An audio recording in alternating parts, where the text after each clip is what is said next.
নমস্কাৰ। মই সফলতা লাভ কৰিব পাৰিছোঁ আৰু মই বিচাৰি আছোঁ যে মই বাকী যে মহিলাবিলাক আছে এই মহিলাসকলেও কাম কৰিব বিচাৰিলে উন্নতি অৱশ্যই সাধন কৰিব পাৰিব।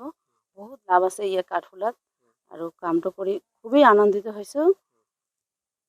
আচলতে আপুনি বছৰি কিমান টকা ইয়াৰ পৰা উপাৰ্জন কৰে?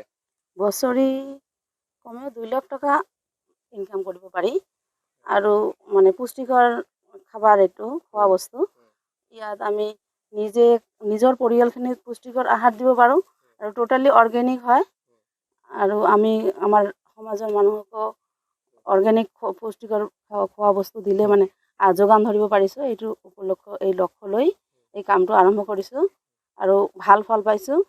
আৰু প্ৰথমতে মই এইটো মোবাইলৰ যোগেদি এইটো ট্ৰেইনিংটো লৈছোঁ, তাৰপিছত চৰকাৰীভাৱেও ট্ৰেইনিং লৈছোঁ আৰু মই খুবেই উপকৃত হৈছোঁ।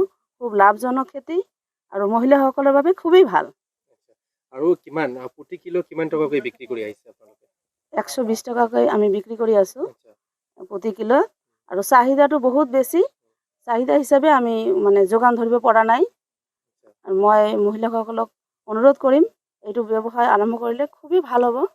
এই কাঠফুলাসমূহ বা অসমৰ বিভিন্ন জিলাৰ লগতে বহিৰাজ্যলৈ বা বিক্ৰী কৰা হয় বা মানে কেনেধৰণে পাইছে আপোনালোকে, মানে বিক্ৰী কৰিছে বা যোগান ধৰিব পাৰিছেনে? হয়, মানে চেষ্টা কৰিছোঁ, বহুত ঠাইত দি পঠিয়াইছোঁ, বহিৰাজ্যতো গৈছে আমাৰ মানে খেতিখিনি। চাহিদা অনুপাতে যোগান ধৰিব পাৰিছে নেকি? পৰা নাই। ইয়াত বহুত চাহিদা বেছি আৰু চাহিদা হিচাপে আমি কম কৰিছোঁ, মানে কৰিব পৰা নাই। আমি আশাবাদী নেক্সটত ভালকৈ কৰিবলৈ আৰু বেছিকৈ বা নৱপ্ৰজন্মক কি জনাব? বা বিভিন্ন সময়ত দেখা গৈছে যে বা চাকৰিৰ বাবে আশাত ৰৈ থাকে বা কিছুমানে বহিৰাজ্যলৈ কাম কৰিবলৈ যায়, কি ক'ব এই ক্ষেত্ৰত? এই ক্ষেত্ৰত মই এটাই কথা ক'ম যে বহিৰাজ্যত যাব নালাগে। নিজৰ ঘৰতেই খেতি কৰিলে বহুত IIT, মানে মই মোবাইলত প্ৰথমত দেখিছিলোঁ IIT পঢ়া ষ্টুডেণ্টো আহি এনেকুৱা ঘৰুৱা কামত লাগিছে আৰু সুফল পাইছে। কোনেও মানে ক্ষতিত যোৱা নাই, বহুত লাভ হৈছে।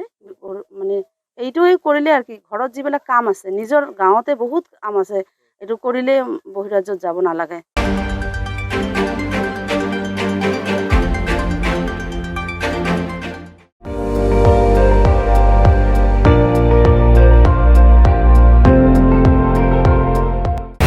আপুনি চাই আছে ND24, সৰ্বশ্ৰেষ্ঠ নহয় সৰ্বোত্তমৰ দৌৰত।